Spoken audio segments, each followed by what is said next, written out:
game of the week. And very much looking forward to heading to Wise, Virginia to play the Cavaliers at their home field. They have a whiteout is what they're calling it, I think, so it's a pretty big outing for them. Should be a nice crowd and a good environment to play in. And our guys are excited about the kind of change of schedule. And our practice week has been kind of revised, and that's created a little bit of excitement with our team. And we look to go down there and really execute better. And I think that's the key. If we play the game like we've been taught to play it, if we are able to follow and stick to our game plan, we think that we will come out of that game very successful. And these, again, us and Wise are two very evenly matched teams statistically, and that makes for a good football game. And we won on the road already, so that's nothing new to us. And I think that for us, some keys to the game is going to be able to get off to a fast start. When we have this season, we've done very well, and we look to come out of the chute, fighting hard. And execution, I think, is really the second key to it, simply meaning that we run our offenses and defenses as they were designed to be run. And the third factor of that is just getting excited about playing in an environment that's going to be, I think, hopping pretty good come Thursday night. Coach, UVa Wise has won 2 straight. They're 3-2. This seems to be different from previous years. What's the story behind what they've been able to do? Well, I think that I think they've got an offense and defense. They have a plan in place that they are sticking to, and it's pretty obvious to me that they again aren't very fancy, but they're very thorough in what they do.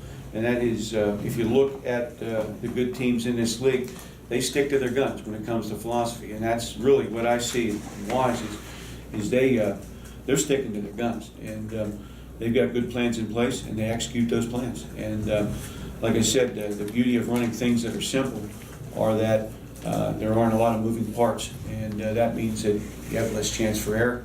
The players are repeating the scheme over and over again, and I think that they've gained confidence in what they're doing. I think their coaching staff has riled their troops up to be successful. They taught them how to win. With 2 wins in a row, they have momentum going into it. And, we're coming off of a tough loss, and we'd say that that makes things difficult for us going that direction.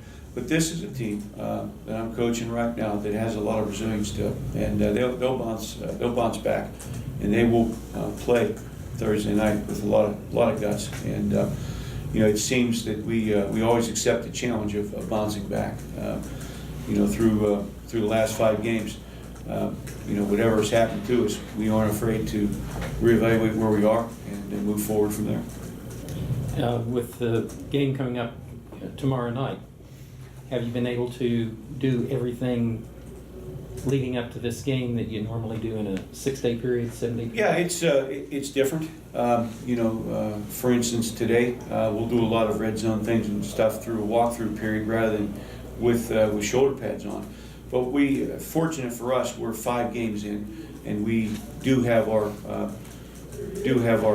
program in place where we've already taught a lot of the things that need to be known, and so I feel like we are going to be, as far as practice goes, just fine. And I think that you gotta build in time to get off your feet. If you do too much, you'll resent it with having some dead legs. If you don't do enough, you'll resent it by not being prepared. And I think through the years that when I've gone on Thursday, I've learned a lot of lessons from previous encounters. And what I've learned was there's a fine line of doing too much or not a little. And I think we've hit it just right on, Tom, with what we want to do and how much we want to do. We're prepared as far as scheme goes, and we have not done too much late in the week where you wear yourself out and you're not ready to go. How would you, Go ahead. how would you compare the process of getting ready for tomorrow night as opposed to last year when you went up to UC on that Thursday night? Well, we learned from that, and we did some things earlier in the week. We kind of pouted on early. So Sunday we started, and Monday was a big day for us. We practiced in the evenings to get used to when we were going to be out there, and I feel going to this game a little bit better prepared than we were last year going into Charleston. Just the logistics of it more than anything else. And the real difference is we practiced, did a lot up front earlier in the week, and yesterday was a pretty hard work day, but today is going to be a very thorough walkthrough and more mental preparation at this point than anything else. Offensively, last week we saw Davon McGill, we saw Jermeel Dowse take direct snaps. That's a big difference from previous. Well, it is, and we thought that the mix-up was a good thing to do. And when you get the ball in the hands of your best players, that's never a bad thing to do. And I think that the scheme-wise, it does add to it. It creates some confusion for your opponents. And anytime you have that situation where they're looking at the wrong thing, and you can hit them where they're not looking, and that's really good as far as what we're trying to bring to town. But the shakeup was good. I think that Novak is going to obviously take the vast majority of the direct snaps, and he'll be in charge of the offense as far as that goes. But getting the ball in your best player's hands in different ways is a very sound thing to do for a team that is still finding its way offensively. And we'll continue to evolve as far as that goes. So now that we have those plays in place, we have some plays that can come from those plays, and it does create a sense of confusion on the opponent's defense. Thursday night games, they're different, but they're fun. But it's a good chance for everyone to check out your program, as far as it being on TV and all the eyes being on this game. Well, there's a situation where on Saturday when you play, there are an awful lot of college football games on Saturdays. That's when it was designed to be played, and then as they evolve, they do some things on alternate dates. And Thursday night has become a very popular time to play, and the eyes really of the entire conference.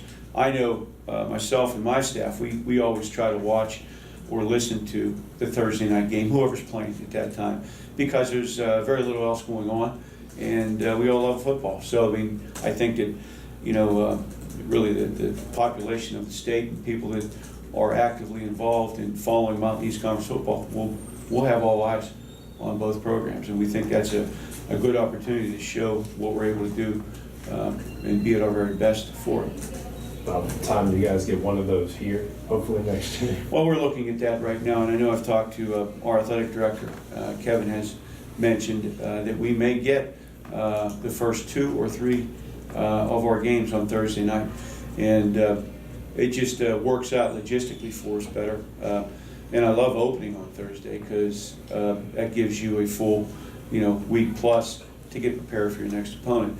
And if you do have a Thursday night game as your second game, which we may, depending on what the University of Charleston does, and they play a lot on Thursday evenings. So we may play, there is a chance that we could play our first 3 games Thursday of next week, or next year. And that'd be exciting, and I really look forward to that. You do have all eyes upon you when you play off that Saturday grid. On the defensive line last week, you did get some young guys in, and they got considerable time, got their name called several times. Tell me what that does for these guys. Well, obviously there is no simulating game time experience, and a couple of people we played last week were really experiencing the first game experience, and that means that the second time you go out, it's a little easier. That's why you see so many upperclassmen playing. Obviously, the more game time experience you have, the better off you're going to be. But we moving some pieces around on the defensive front, and we think that we'll have a more experienced bunch playing on the defensive line, and that's going to help us You know, obviously the defense, every defense in America is based on how good your front can be, and then everybody can build off that. But we'll have a little more experience, we think, on the defensive line this week than we did last week, and that's going to help us without a doubt. We're good. Coach Wise kicker Trent Martin is 10 of 11 on the season from inside 40 yards. And 6 of 6 last week. Do you feel like that brings a whole new dimension to the Wise team, and do you think the field position this weekend will play a major factor? Well, it absolutely does. I think if you look at the special teams, that is one category which they dominate the league. I mean, it's not just they're better than us right now. It's they're as good as anybody in the country. And the difference in their game against West Virginia State was their ability. I think he made 6 field goals last week alone. And though their drive stalled, they were still able to come away with points, and that kept them going.